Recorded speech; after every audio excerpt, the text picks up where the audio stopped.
Minsan pa mga kababayan ay pinatunayan na naman na walang kuwenta talaga itong mga pinagdadaldal ng mga congressman na ito. Partikular na dito, sa part na ito, na si Congressman Barbers naman ang nag-interject pa.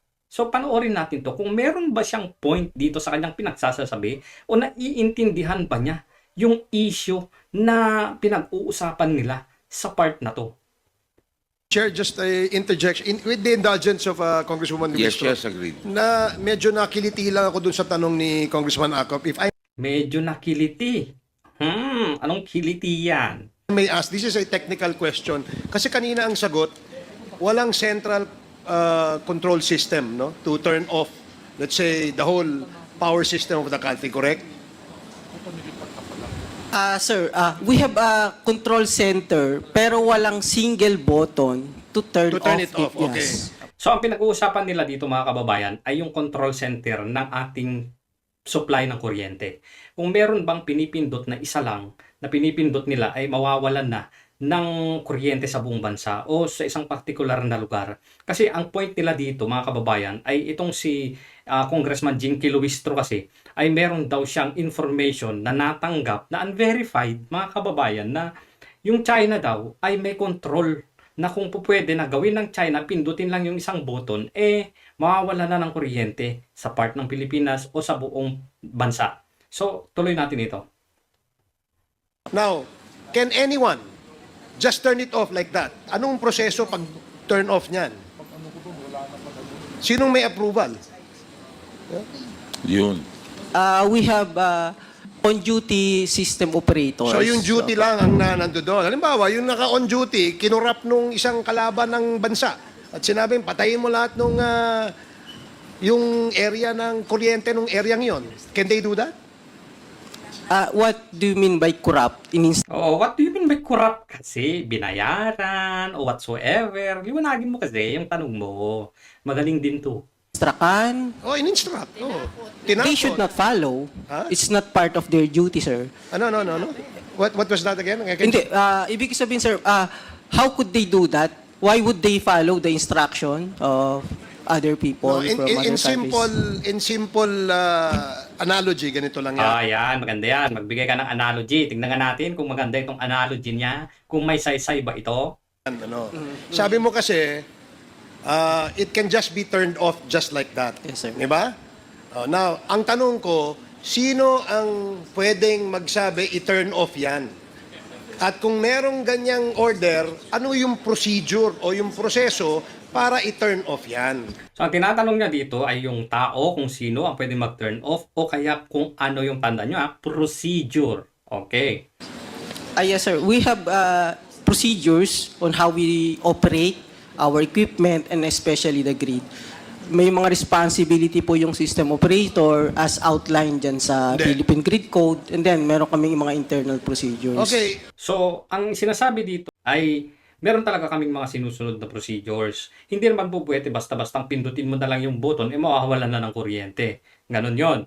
So, tuloy natin to. ganito na lang, para doon sa mga nanonood, no? Halimbawa, kaya nga binigyan kita example Sabi mo yung duty, ano yun? Ang sabi mo? What did you say? The Yung duty? system operator on duty, meron po Okay, kaming system dispatcher na operator tinatawag. on duty.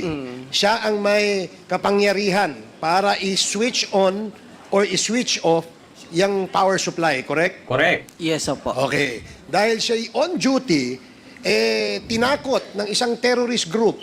Tignan nyo tinakot ng isang terrorist group. Napaka-particular. No, tinutukan. Oh, tinutukan. Tinutukan ng ano? Malamang baril, malamang panaksak. Malamang tinutukan ng kandila na may sindi tapos ibublo tapos mag-happy birthday. Pwede rin. Takot. Sinabi niyang patayin mo yung switch na yan. Turn it off. Can they do that? Hypothetical po, kung halimbawa nasakop nga, nandun siya sa control center, that's possible. Kasi ma-operate niya manually. Ano nga yung procedure? Yung example niya dito ay tinutukan ka na ng isang terorista, sinakop ka na, mga kababayan. Ngayon, susundin mo pa ba yung procedure? Sige nga. Sige nga, kayo nga. Kung merong nakatutok na baril sa inyo at sabi tumalon ka, tatalon ka ba o hindi?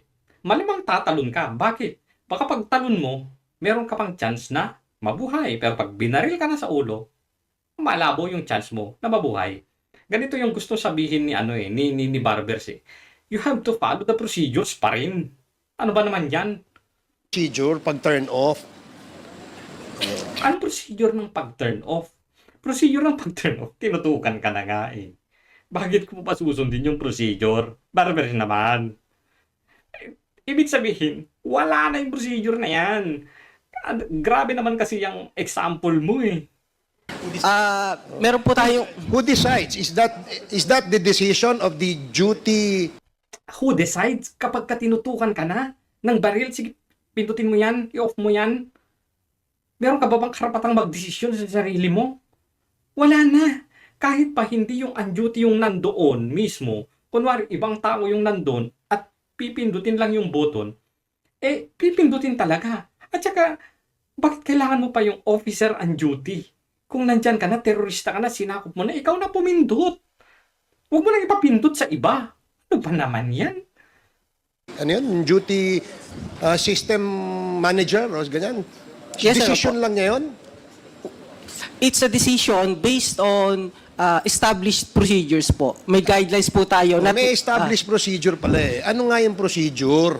Wala na nga, wag mo na ngang tanungin yung procedure kasi may nakatutok na sa'yo. Kalimutan mo na yung mga procedure na yan. Ano gusto mo sabihin mo sa terorista? Teka lang ha, may procedure tayo ha. Ano ba naman yan, Barbers? Teka lang, sundin muna natin yung procedure ha. Kasi sabi ni dapat may procedure pa rin dito eh. Hindi po pwedeng ipindutin lang natin. Ano ba naman yan? Ano yung procedure? Procedure pa rin.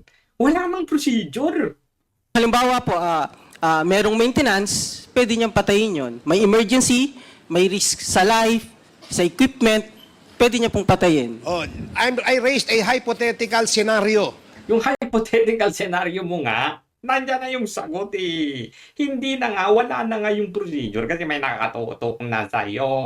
Ano ba yan? Ano ba naman yun? Na terrorist group came into that place. Tinakot yung operator. Sabi, patayin mo yung kaya niyang gawin yon. Kaya niya. Kaya niya kahit nga walang terorista, kahit meron. Kung walang terorista, may procedure. Kaya niyang patayin. How much more kung may terorista na nakatutok sa ulo mo, may baril na o kaya may panangsak na. Ano ba naman yan? Magpo-procedure ka pa ba? Teka lang tawagan ko muna yung Presidente ng Pilipinas, ganon. Teka lang tawagan ko muna si Barbers kasi tinatanong niya kung anong procedure, ganon. Ang tanga. Kaya niya po. Oh, so yun ang tinatanong namin. Yeah, if it's possible, so ibig he can do sabihin, the power to switch it on or switch it off ay nasa isang tao lang doon sa duty manager. Not necessarily isang tao, isang team. Usually po, 3 tao yung naka-duty. O isa, dalawa, tatlo, ibig sabihin nasa kamay lang nila ang desisyon. So walang security feature, wala man lamang safety measure. Anong security feature? Anong security feature ba? Kahit may security feature pa yan, kung may tinutok na sa'yo sa ulo mo, o sige, pindutin mo yan. Kung hindi mo yan pipindutin, babarilin kita sa ulo. Anong security feature pa ba ang gusto, ang hinahanap mo, ha? Barbers, ano ba namang klaseng utak yan? Or security measure to prevent that hypothetical scenario from happening. Is that correct? Sagot! Sir, yung details po, pwede naman namin i-discuss kasi kung sabi nyo nga, security yung involved. Pero public po kasi baka po hindi namin basta-basta ma-disclose yung So meron, may security feature pa rin. process nung...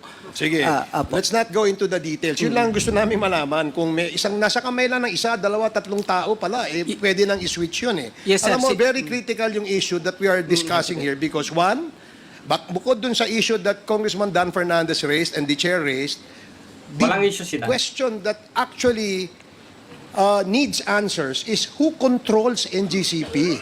Is it the Filipino or the Chinese? Sige, ganito hypothetically yung mga Chinese na ang may control. Kunwari, pinasok ng terorista, local terrorist, pumasok ngayon sa opisina, Pumasok ngayon sa control room. May button doon.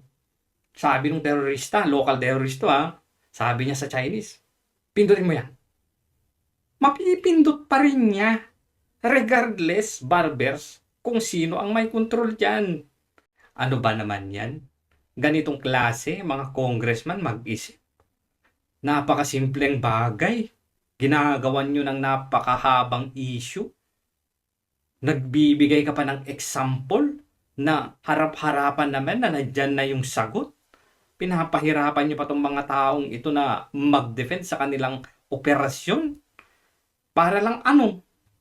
Para lang masabing may ginagawa kayo at hindi sayang ang pinapasweldo ninyo? Sa oras na kinain mo dito, pinasahod ka ng taong bayan, wala namang kwenta.